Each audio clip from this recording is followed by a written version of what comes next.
Elle n'avait jamais crié pour exister. Pourtant, ce jour-là, le monde entier aurait dû l'entendre.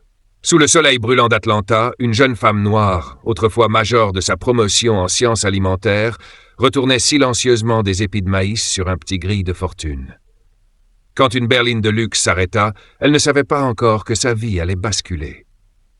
Alia Mbae était le genre de femme dont la force se lisait dans le regard, pas dans les mots. À 17 ans, sa peau cannelle brillait sous le soleil, ses cheveux tressés étaient rassemblés en un chignon parfait et sa démarche transpirait la certitude. Elle vivait avec ses parents dans un petit duplex du quartier Est de la ville, plancher grinçant, boîte aux lettres penchée, mais des rêves plus droits que jamais. Son père tenait une petite épicerie. Sa mère livrait du pain pour un snack. Et Alia, brillante, studieuse, loyale jusqu'à l'os, passait ses après-midi à servir les clients entre 2 lectures de biochimie. Juste en face, dans une maison bien plus grande, vivait Clémence Gravois, l'exact opposé. Grande, vive, charismatique, toujours apprêtée comme si elle sortait d'un shooting Vogue. Fille d'un banquier et d'une avocate d'affaires, Clémence avait les cheveux noirs et lisses, des sacs griffés pour chaque jour de la semaine, et une voix qui remplissait les pièces comme un orage. Mais ce qui liait Clémence à Alia, ce n'était pas les différences. C'était une amitié née d'une bête confusion de lunchbox en maternelle. Depuis ce jour, elles étaient inséparables. Leurs profs les surnommaient « feu et glace », non pour leur couleur de peau, mais parce qu'ensemble, elles faisaient fondre toutes les barrières. Jusqu'à ce mardi. Un mardi gris, sans lumière. Clémence, assise sur les marches du perron d'Alia, le regard noyé dans le bitume. On part à Chicago. Fin du trimestre, mutation de mon père. Aucune larme, aucun cri, juste un murmure qui résonna comme une fracture. Elle s'était promis de rester en contact. Les appels, les textos, les anniversaires, mais l'éloignement n'avait pas besoin de mots pour tuer. Il suffisait du silence. Alia resta à Atlanta, étudia, trima, brilla. Sortit major en sciences de l'alimentation. Mais à chaque porte frappée, un nom, une connexion, une recommandation manquait. Elle était trop qualifiée, pas assez connectée, trop modeste, pas assez polie pour le bon réseau. Alors elle s'était retroussé les manches, loué un coin de trottoir, installé un grill et commencé à vendre du maïs rôti. Pas glamour, non, mais honnête. Et pour Alia, c'était déjà beaucoup. Ce jour-là, à midi, le soleil cuisait la ville. La chaleur ondulait sur le bitume. Alia, debout derrière sa petite charrette en bois, tournait chaque épi avec soin. L'odeur épicée flottait dans l'air. Un haut-parleur grésillait du gospel discret, à peine audible sous les klaxons. « Maïs chaud, frais du jour !» lançait-elle, un sourire toujours prêt. Puis une voiture s'arrêta. Une berline grise, jante chromée. À l'intérieur, Clémence Gravois, 23 ans, tailleur impeccable, lunettes de luxe, manucure parfaite. Elle allait à un rendez-vous avec Bellarome, un géant de l'agroalimentaire, un contrat qui pouvait tripler les revenus de son agence de conseil. Elle tourna la tête, et ses yeux croisèrent Alia. Le choc fut instantané. Elle descendit, talons aiguilles, démarche assurée, regard glacial. « Alia Mbae ?»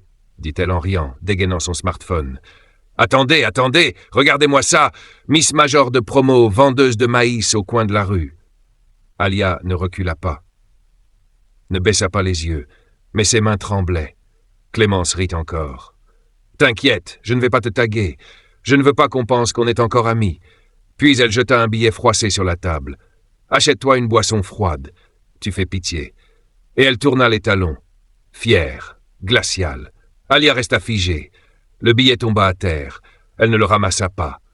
Les passants la regardaient. Elle, la brillante Alia, brûlée vive par le mépris de celle qu'elle avait autrefois appelée sœur. Mais ce que Clémence ne savait pas, c'est qu'un homme venait de tout voir.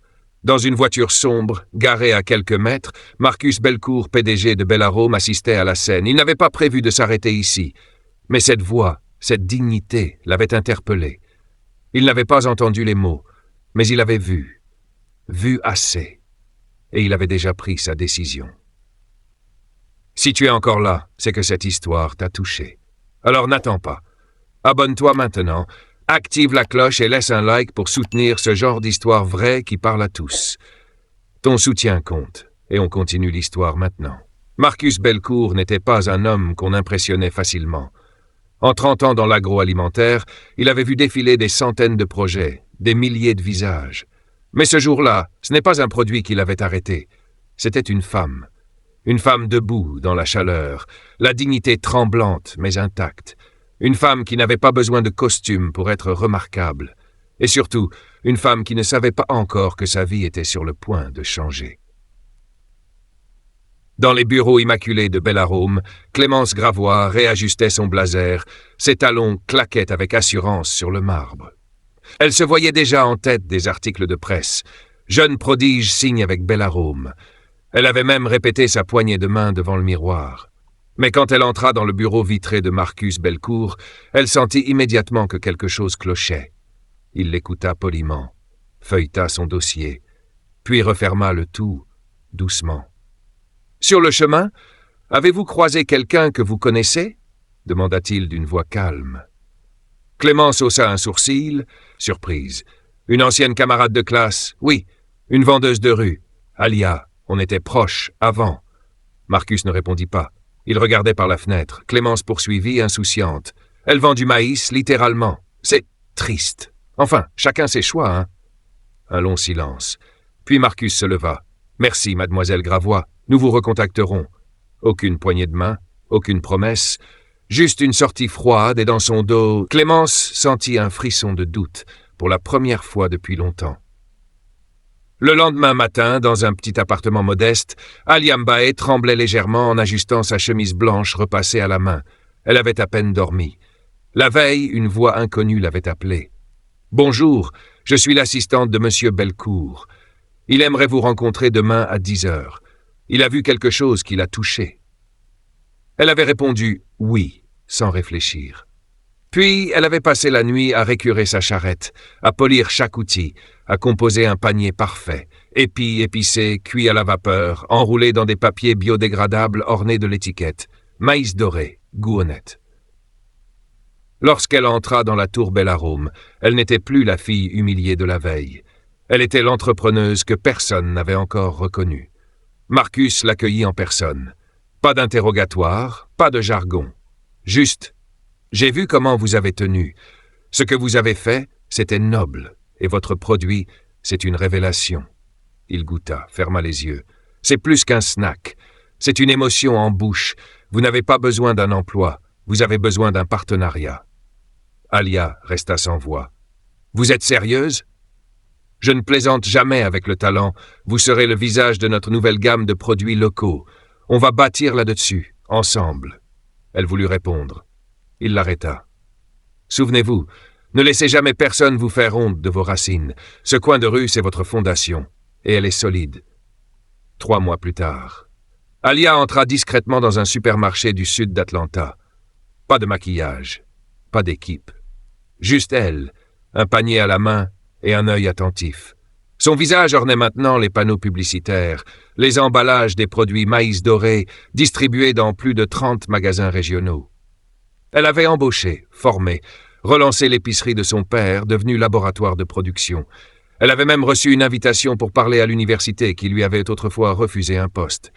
Mais ce jour-là, elle voulait juste acheter des tomates, jusqu'à ce qu'elle tourne dans une allée, et la voie. Clémence, porteuse d'un tablier rouge de démonstration. Trait à la main, teint fatigué, talons éraflés. « Un acheté, un offert, aidez-moi à atteindre mon quota !»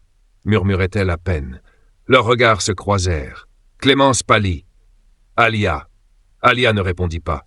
Elle la regardait, pas avec colère, pas avec triomphe, mais avec une sorte de calme qui transperce. « Je suis désolé, dit Clémence, la voix tremblante. J'ai tout perdu. Les clients, les contrats, la vidéo a circulé. Je ne te demande pas pardon, juste de comprendre. » Alia sortit une carte de visite. « Je lance une nouvelle ligne, il me faut du monde. Si tu veux vraiment travailler, viens lundi, 8 heures, pas une minute de retard. » Clémence resta figée. « Tu m'offres une chance ? Après tout ça ? Je n'oublie rien, mais je crois aux secondes chances. Montre que tu la mérites. » Puis elle tourna les talons. À l'extérieur, Alia monta dans sa voiture, son panier sur les genoux. Sur le siège passager, son téléphone vibra. Message. Présentation du plan d'expansion avancé à vendredi. Prépare les nouveaux échantillons. Marcus. Elle sourit. Confirmé. On va nourrir ce pays. Et tandis que la voiture s'éloignait, un panneau géant illumina le ciel gris, maïs doré, du trottoir au sommet. Alia ferma les yeux, non pour fuir, mais pour se souvenir, de la chaleur du gris, du silence des humiliations, de cette rue où tout avait commencé, et de cette promesse, le succès n'a pas besoin de costume, il a besoin de courage. Tu veux plus d'histoires vraies? Humaines et inspirantes comme celle-ci. Alors abonne-toi, clique sur la cloche et partage cette vidéo. Chaque like, chaque vue nous aide à faire résonner les voix de ceux qui méritent d'être entendus.